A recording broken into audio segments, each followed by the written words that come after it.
It's so important. When I started looking at back in 2014, China's influence in our society, we started looking with the industrial base, and so manufacturing had completely gone from the United States. We lost over 70,000 factories, millions of manufacturing jobs when they entered the WTO. So from an economic perspective, America wasn't doing well certainly in manufacturing. And then you look in social today, we have division, we have censorship in social media, and really so technology is a problem. And then just in terms of what you're talking about on the business side, we have massive corporate, monopolies that are going on all across. And so one of the things that I think about that many people are focused on is their internet service provider. Usually they only have one, so they pay a lot of money and they get bad service. And then we have, the other issue we have today is the Fed is printing money like nobody's business, and it's all going into the stock market. You're not seeing any of it enter into productivity or our economy or Main Street. It's all going into Wall Street. And then so I've gone through all of these iterations because I'm trying to figure out how do we heal ourselves as a country, and because the Chinese are taking advantage, the Chinese Communist Party is taking advantage of all these problems we have. And then I ran across your book. And I realized that there was a problem because I had been in D.C. as a policymaker through the Air Force, working in the White House, working in the Pentagon. I realized we couldn't implement policy that actually was in the nation's interest. And so that's why I left government.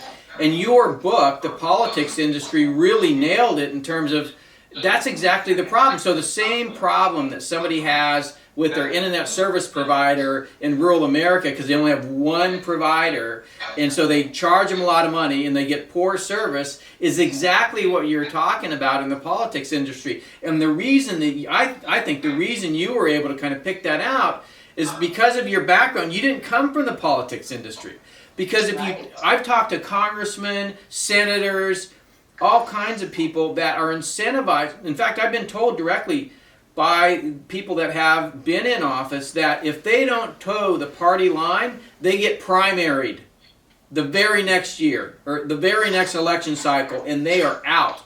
And so who you have to pay homage to, who your customer and who you're incentivized by, is in fact the party. They're the ones that finance your campaign, and the party wants you to do things that, with this extreme polarization that we have, that really gain the party money. How does a party get money? By drawing a stark contrast between the other party. And what I realize, and this is from my own effort in policy in D.C., is that the parties, at least when it comes to policy making in D.C., they tend to, favor themselves over the American people. So whether it's the right or the left, they're not doing things for the citizens, they're doing things for themselves. And so your book really kind of, I think, nails it in terms of what are some solutions that we can do. So in your mind, kind of how can you explain some of those solutions because some people haven't read your book and haven't seen your wonderful TED video. Oh, yes. Thanks for mentioning the TED Talk. I do hope people spend all the time here and watch that. Here's what, first of all, you're totally right about this. Thank you for reading the book and resonating with it, which people really do because we all understand this disconnect. And so I'll say a couple things and then go into the solution. So first of all, to get at your point about no competition, we now call the politics industry the duopoly. So it's not a monopoly, there's two, but they have completely protected themselves from other competitors. We think they're competing all the time, but in this duopoly, it turns out they actually work really well together in one particular way. And that is to rig the rules of the game of their industry behind the scenes to protect themselves jointly from new competition. So that's why you can give 313 times more money to Democrats or Republicans than you can to an independent candidate, for example.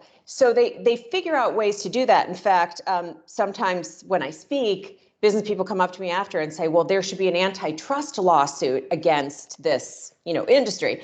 And you won't be surprised to know that ever so conveniently, antitrust legislation doesn't apply to the politics industry. So when we think about it, the people in the politics industry are sort of the only people who regulate themselves, right? They're in the industry and they make the rules of the game of the industry, whereas the rest of us are actually regulated by, people in government regulating us, but they do that themselves. And that creates a big problem. Here's how I like your viewers to think about it. We don't get results, and there's no accountability for not getting results. The main reason, I'm going to simplify this down because it's worth simplifying, because if we all focused on these two reasonably simple things, it would make an enormous difference. The main reason we don't get results in politics, meaning, and when I say results, I mean legislation by Congress that solves our key problems.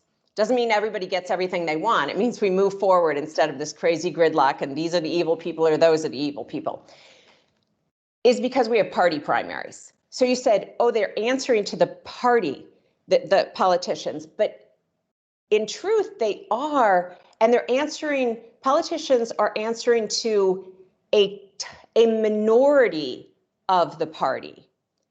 Voters who turn out in party primaries, and that's about, let's say, 15% turnout overall. So let's say about 7.5% in the average Democratic primary and 7.5% in the average Republican primary. They tend to be more ideological than voters as a whole. And so they push candidates further to the right and further to the left than the general electorate would, in most cases, want.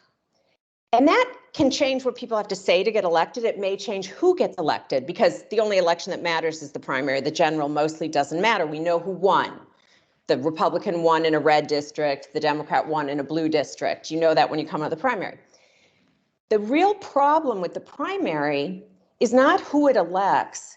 It's what their incentives are when they're in Washington, D.C., needing to solve our problems, and they have an opportunity, let's say, to reach a bipartisan consensus on immigration reform or debt deficit reduction or a health care plan.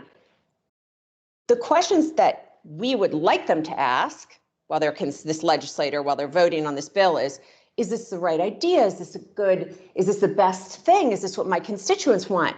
But the only thing that they can really focus on is, will I win my next party primary if I vote for this?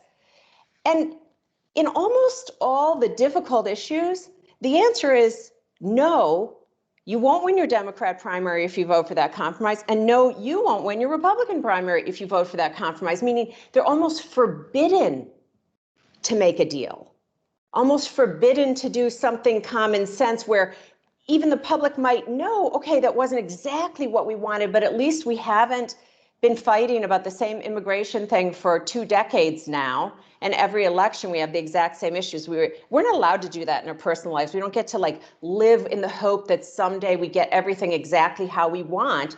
We have to make decisions, compromises, and move forward. And they can't do that because of the primary. And then the second piece is, so that's why we don't get results. And then the second piece is, and there's no accountability for not getting them, because there's never any new competition. And that's because in our system right now, if someone new wants to come in, they're considered a spoiler. Do you know that term, Rob? I mean, I think you're a little bit of libertarian.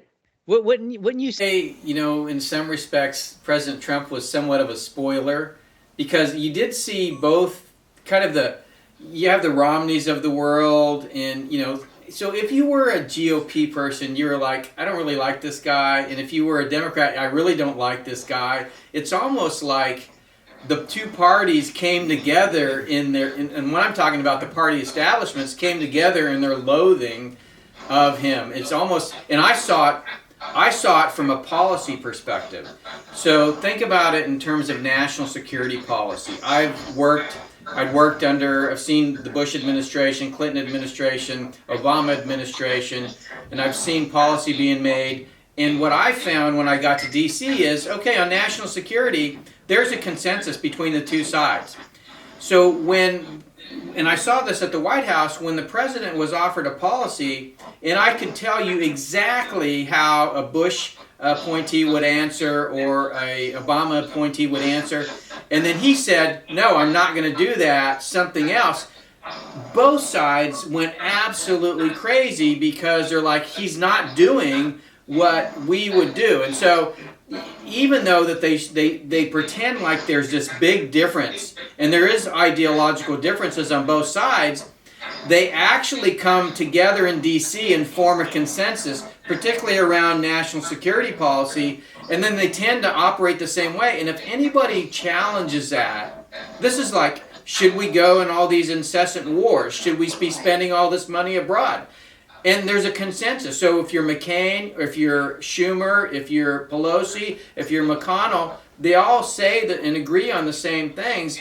And so what I saw is he was saying, no, we shouldn't do that. And so in a lot of ways, he was an outsider that was really an insider because he came up through the Republican Party. But what you're saying, a true outsider, in the real sense of the word, is it's impossible for them to come up in our system because the parties themselves have designed it so that they control the process. They control the rules of the game.